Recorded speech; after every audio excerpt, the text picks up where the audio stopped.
আজকে আমি আপনাদের সাথে শেয়ার করব আমার প্রেগনেন্সি জার্নি। এটা লাইফের বেস্ট এভার ফিলিংস, যেটা কাউকে বলে বোঝাবার নয়।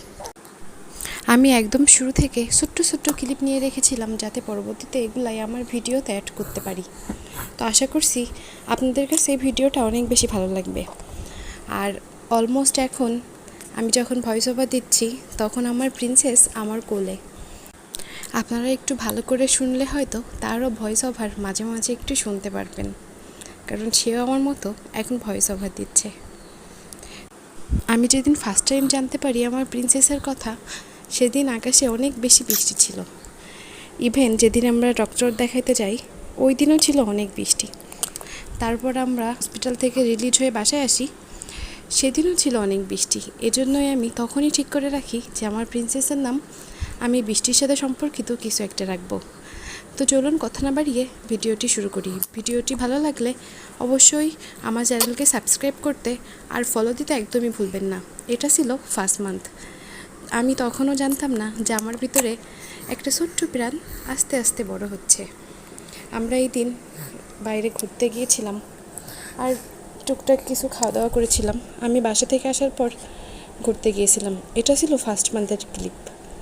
তখনও জানতাম না, কেমন যেন মনে হচ্ছিল একটু শাড়ি পরে একটু ছবি তুলি, তো সেটাই করেছিলাম। তখন আমি জানতাম না যে এই ছবিটাই আমার ফার্স্ট মান্থ দিয়েই শুরু হবে। তারপর আমি টেস্ট করে আলহামদুলিল্লাহ পজিটিভ আসে। তো তখন তো আমার খুশির আর সীমা নাই। তখন থেকে কেন জানি রাতের আকাশ আরও বেশি সুন্দর লাগে, আর আমার বেলকনি বাগানে অনেক বেশি ফুল ফোটা শুরু করে। আমি যখন এই ভয়েস ওভারটা এখন দিচ্ছি, আমার এখনই সেই পুরনো দিনগুলোর কথা অনেক বেশি মনে পড়ছে। আসলে সেই ফিলিংসটা একটা অন্যরকম ফিলিংস ছিল।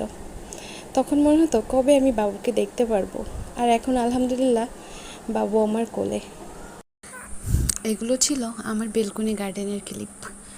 আমি ওই টাইমে অনেক সকাল সকাল ঘুম থেকে উঠতাম, আর সকালে ঘুম থেকে উঠে যখন দেখতাম যে এত সুন্দর সুন্দর ফুল ফুটেছে, দেখেই মনটা একেবারে ভালো হয়ে যেত, অনেক বেশি খুশি লাগতো। এটা ওই দিনের ক্লিপ ছিল যেদিন আমরা প্রথমবারের মতো ডক্টর দেখাতে যাই। রাস্তাঘাট দেখলেই বুঝতে পারবেন কতটা পরিমাণ বৃষ্টি হয়েছে। এই ছোট্ট ছোট্ট ক্লিপগুলাই এখন আমার কাছে মেমোরিজ হয়ে থেকে যায়। তো তারপরে ডক্টর দেখিয়ে আসার পরে আমি হাতে মেহেদি পরেছিলাম।